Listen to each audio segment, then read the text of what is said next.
Ashamaa harka fuunee kabajamtootaa fi jaallatamtoota hordoftoota keenya oduu fi odeeffannoowwan keenya qabannee dhufneetiin jirra. Hanga xumuraattiin waliin akka turtan sinaaf yoola.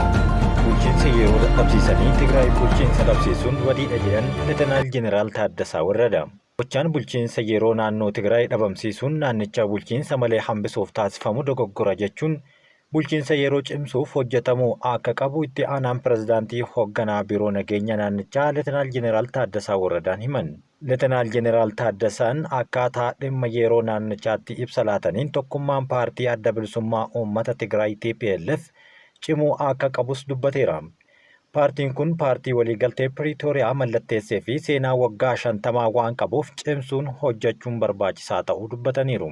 Bulchiinsi yeroo aanga'oota ol'aanoo naannichaa waliin marii taasisaa turuu akkasumas aanga'aan kun dubbataniiru. Waldhabdee hooggansaa Abuut gidduu jiru mariidhaan furuun filannoo sirrii ta'uu kan himan yommuu ta'u, waldhabdee hooggansaa TPLF gidduutti uumame furuuf hawaasni hundi dhiibbaa taasisuu akka qabus gaafataniiru. Waldhabdeen hooggansa gidduutti uumame kun kan yeroo dheeraa dura eegaluu aanga'aan kun kan himan ta'e, haa ta'u malee rakkoo ture yeroodhaan furuu dhabuu fi yaaliin taasifamaa ture milkaa'uu dhabuun waldhabdeen akka uumamu taasiseera jechuun dubbataniiru. Rakkoon kun kan uumame dhalattoota Tigraay gidduutti waan ta'eef hawaasuma kanaan furamuu qaba jechuun rakkoon kun hatattamaan akka furanis dubbataniiru. Rakkoon uumames rakkoo siyaasaa ta'uu eeruun marii siyaasaatiin furamuu akka qabu himuun adeemsi humnaan deemamaa rakkoo keessa akka galche dubbatan. Ka'umsi waldhabdee kanaa garaagarummaa aanga'oota ol'aanoo gidduutti uumame ta'uu eeruun rakkoo kana humnaan furuun akka hin danda'amne kaasaniiru. Adeemsi tokko hoogganaan furuudhaaf taasifamu fudhatama kan hin qabne ta'us kaasanii ammas irra deebinee hubachiisuu kan barbaannu garaagarummaan gara tarkaanfii humnaatti akka hin deemne kaasaniiru. Aarsaan humnoonni tika nageenyaa Tigraay kaffalan ilaalcha keessa galchuun fi tokkummaa naannichaatiif ilaalcha gochuun waliigaltee irra gahamuu qaba jechuun cimsanii dubbataniiru. Waldhabdeen aanga'oota garee Abuut lamaan gidduutti taasifamaa jiru garaagarummaa uummata Tigraay gidduutti babal'isaa akka jiru kan dubbatan humnoonni tika nageenyaa Tigraay kunneen gocha nageenyaa keessaa hammeessuu akka danda'u irraa of qusachuus akka qaban kaasaniiru. Siyaasni Tigraay hammaachaa dhufe nageenyaa fi tasgabbii irraa dhiibbaa uumaa sodaa jechuun naannichatti hiriirri mormii akka hin gaggeeffamne bulchiinsi yeroo dhoorkuun ni yaadatama. Gareen TPLF bulchiinsa naannoo fi gandaa gurmeessuun bulchiinsa yeroo aangoo irraa buusuuf hojjechuun bulchiinsi yeroo himataa banee rakkoon siyaasaa kun gara rakkoo nageenyaatti akka hin jijjiiramne hojjechaa jira jechuunis yaadachiisaniiru. Rakkoo kirkira lafaa naannoo Affaaritti mudate qorachuuf deebiin ariifataan kennuuf gareen ogeeyyii gara naannichaatti ergamuun himame. Rakkoo teeknikaa lafaa naannoo Affaaritti mudate qorachuuf deebii ariifataa kennuuf ogeeyyiin gara naannichaatti eeramuu Ministeerri Fayyaa beeksiseera. Ministeerri Fayyaa Inistituutii Fayyaa Hawaasaa waliin ta'uun dhiibbaa kirkira lafaa fayyaa hawaasaa irratti fiduu fi of eeggannoo taasifamuu qabu qorachuun furmaata hatattamaa kennuu akka danda'u namoonni ogummaa garaagaraa keessa jiran dubbataniiru. Ji'oota 6 darbanitti lammiilee miiliyoona 2 ol ta'an carraa hojii uumameera jedhan.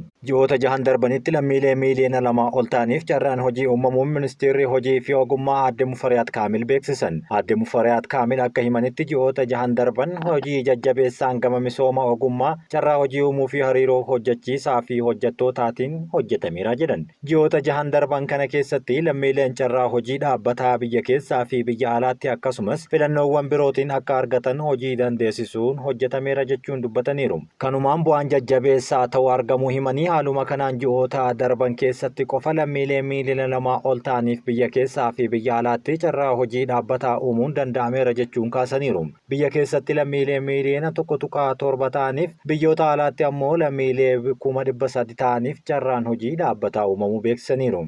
Inisheetiivii leenjii koodaroota Itoophiyaa miiliyoona 5 ministeera muummee Dr. Abiyyi Ahmadiin ifoome dandeettii dijitaalaa guddisuun carraa hojii uumuuf gumaachaa akka jirus kaasaniiru. Aadde Mufariyaat ji'oota itti aanan keessatti carraa hojii uumuun cimee akka itti fufu mirkaneessanii ministeerichi bara baajataa 2017tti lammiilee miiliyoona 4.9 ta'aniif carraa hojii uumuuf hojjechaa jiraachuus kaasaniiru. Muunni qaalluu oodituu hangafaa Laduu Shanan Booranaa iddoo kuraa guyyoota 4 darbanitti yaa'aa gadaa arboota hawwatuu fi kennituudhaan geggeeffamaa ture nagahaan xumuramuun himame. Godina Boorana Bahaa aanaa Areeroo Ardaa Jilaa Olii Gaabbisaatti yaa'een gadaa sadan waggaa 8ffaa isaaniitti baallii gadooma eebbaan dabarsee kennuuf hangafa laduu shanan Booranaa Qaalluu Oodituu Iddaa Kuraaraa fi Giroomsaan muudamaniiru. Bulchaan godina Booranaa Abdusalaam Waariyoo gama isaaniitiin xumura muudii kanaa irratti ergaa dabarsaniin qaamoleen jila muudaa kanaa keessatti aadaa dhalootaa fi eebba hangafa laduu shanan Booranaan geggeeffamee tureef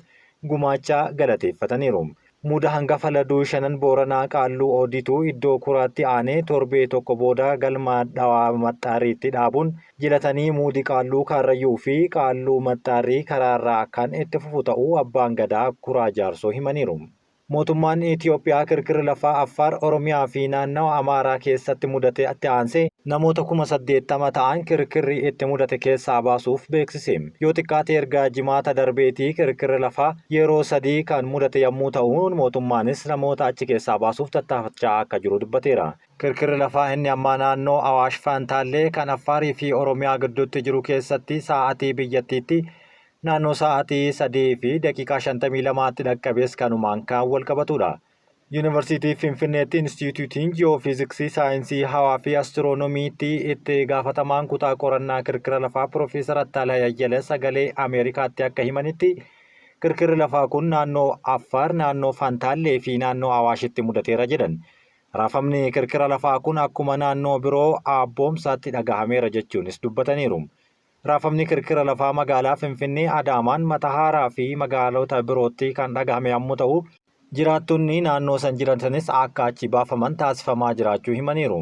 Mootummaan gama isaatiin akka jedhutti kirkirri lafaa kun hanga ammaatti magaalaalee gurguddoo keessatti miidhaa hamaa hin qaqqabsiisne jechuudhaan lammiileen hayyootaan erga of eeggannoo darbu sirriitti hordofuu akka qaban gaafataniiru. Lammiileen Chaayinaa aamolee warqii fi doolaara 800 ol waliin to'ataman. Lammiileen Chaayinaa 3 baha Rippaabilika Dimokiraatawaa Koongoo keessatti aamolee warqee 12 fi maallaqa callaa doolaara 800 waliin to'annoo jala ooluu qondaaltonni biyyattii himan. Warqee fi maallaqni kun teessuma konkolaataattiin imalan turan jala dhokatee akka ture bulchaan bulchiinsa Kiivuu Jinjaakuus Puuruus himaniiru. Dhiheenya kana gareen lammiilee Chaayinaa gara biraa naannoo sanatti albuuda warqee seeraan ala baasuun himataman erga gadhiifamaniin booda opereeshiniin namoota kanneen to'annaa jala oolchuuf hojjetamaa ture dhoksaadhaan kan geggeeffame ta'uu himaniiru.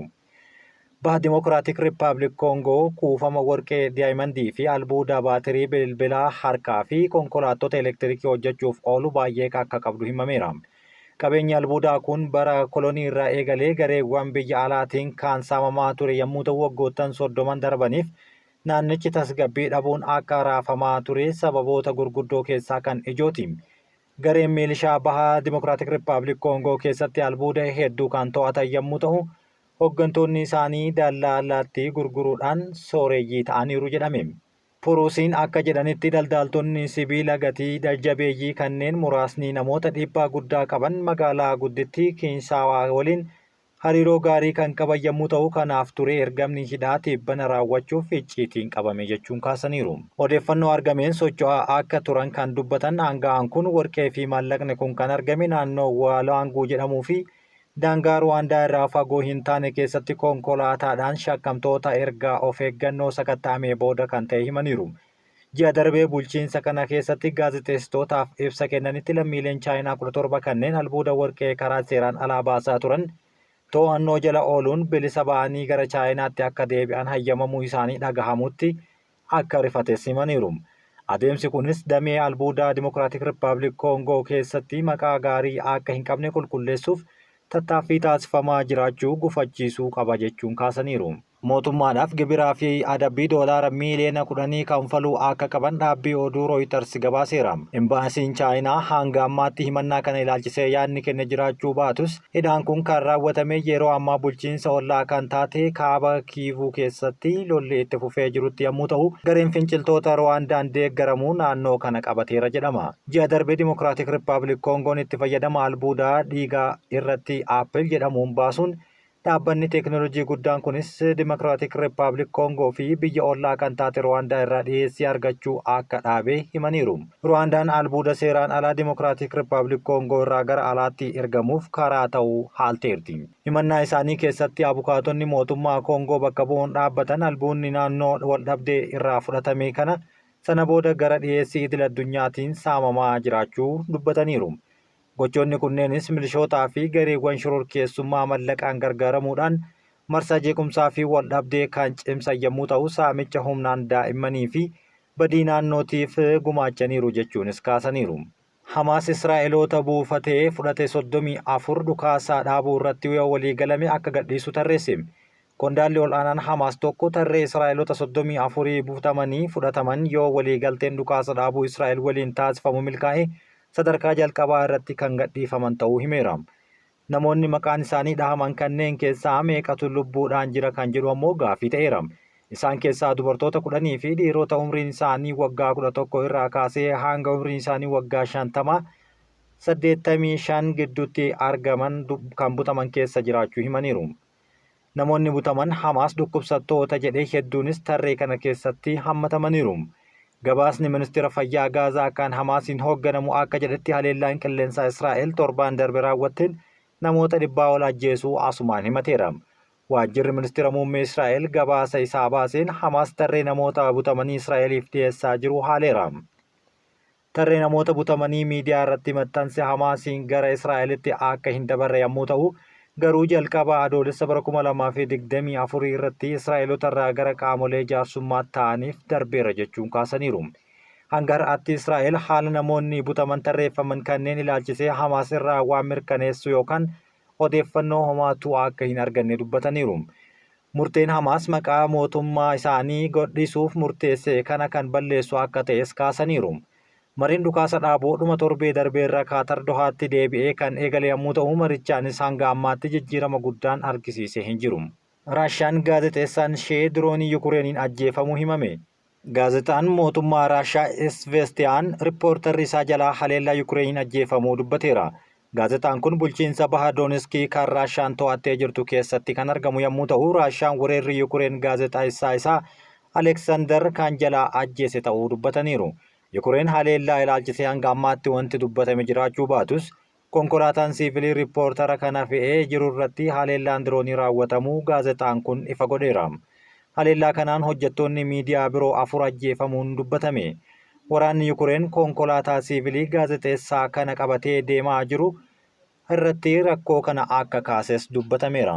Kabajamtootaa fi jaallatamtoota hordoftoota keenya oduun har'aaf qabanne kan hanga ammaatti dhageeffattaniidha. Waan nu dhageeffattaniif galatooma.